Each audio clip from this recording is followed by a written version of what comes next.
Halo sahabat celah terang, seperti pepatah mengatakan, apa yang Anda tabur, itulah yang akan Anda tuai. Oleh karena itu, lakukanlah yang terbaik dalam hidup Anda.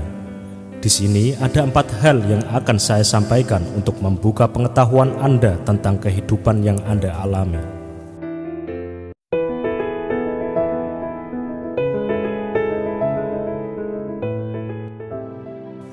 Bukan beban yang membuat kita stres, tetapi yang membuat stres adalah lamanya kita membawa beban tersebut.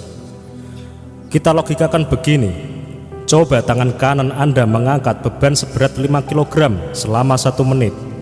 Kemungkinan tangan Anda masih mampu membawa beban tersebut. Tetapi jika Anda paksakan tangan Anda mengangkat beban tersebut selama 1 jam, maka tangan Anda tak akan sanggup. Karena beban tersebut semakin lama di tangan Anda akan semakin berat. Di dalam perjalanan hidup, manusia akan selalu dihadapkan dengan berbagai masalah yang akan membebani dirinya. Sekecil atau seberat apapun beban hidup Anda, jika Anda bawa terus-menerus, maka beban tersebut akan terasa bertambah berat. Dan efeknya akan mempengaruhi kehidupan Anda secara keseluruhan. Jadi, apa yang harus kita lakukan adalah meletakkan beban tersebut, istirahat sejenak sebelum mengangkatnya lagi, agar kita mempunyai energi untuk membawa beban tersebut dan menyelesaikan masalah yang ada.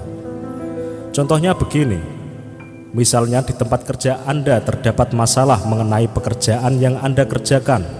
Janganlah masalah yang membebani Anda di tempat kerja Anda bawa pulang.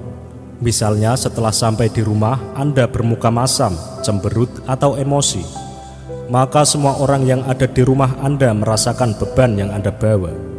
Dan pada akhirnya beban tersebut bertambah semakin berat dan mempengaruhi keharmonisan keluarga, dan pikiran Anda semakin semrawut, sehingga akan berdampak buruk pada kinerja Anda selanjutnya.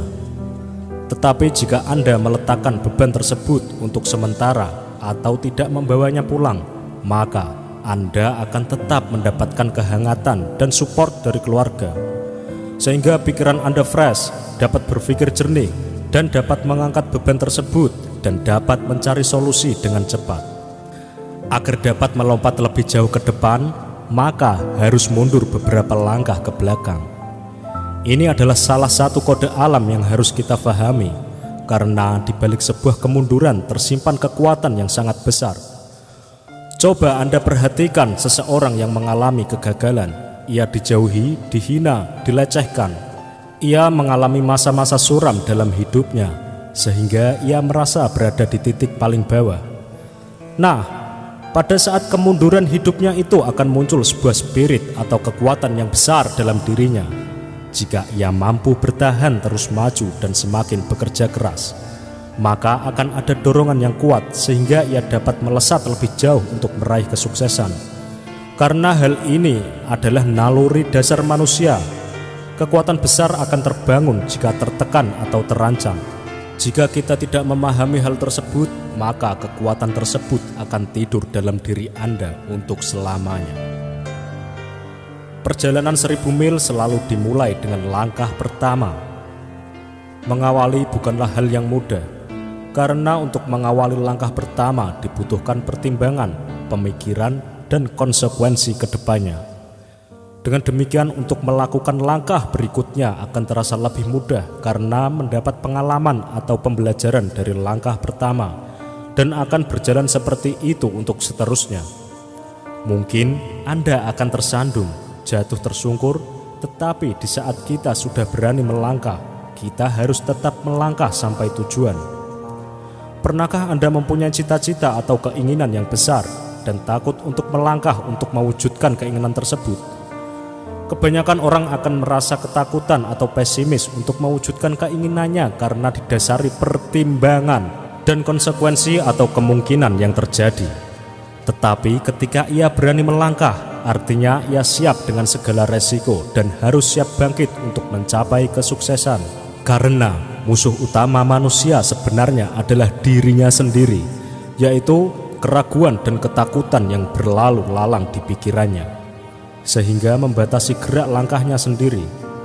Sesuatu yang sebenarnya mudah terlihat sangat sulit, dan ia akan menutup pikirannya untuk bekerja dan membatasi kemampuannya.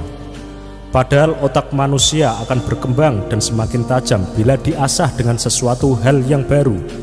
Secara otomatis otak akan menyelesaikan tugasnya, yaitu mencari celah jalan solusi untuk masalah yang dihadapi. Kaya dalam kemiskinan dan miskin dalam kekayaan.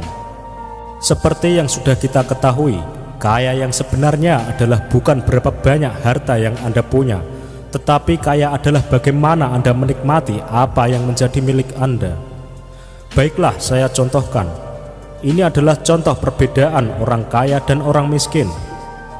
Orang kaya sering makan di restoran dengan masakan yang dibuat oleh chef profesional, dan orang miskin sering makan di rumah dengan menu masakan yang dibuat oleh istri tercintanya.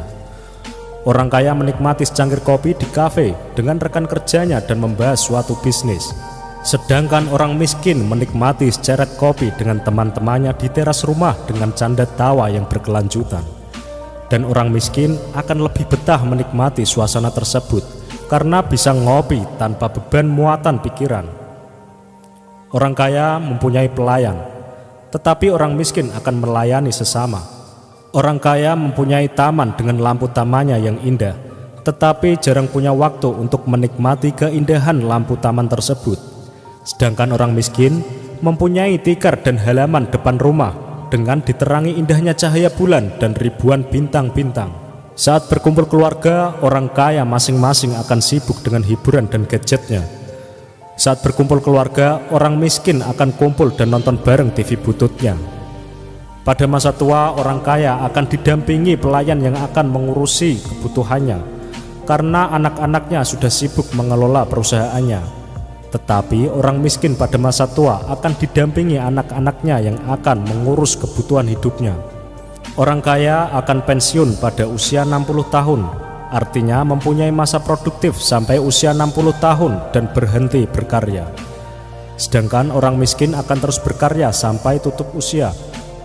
Nah sobat, itu adalah gambaran atau contoh bagaimana menikmati kehidupan. Karena seseorang dapat kaya dalam kemiskinan dan miskin dalam kekayaan, itu semua tergantung bagaimana Anda menyikapi suatu keadaan. Oke sobat, itulah tadi sesuatu yang dapat saya sampaikan.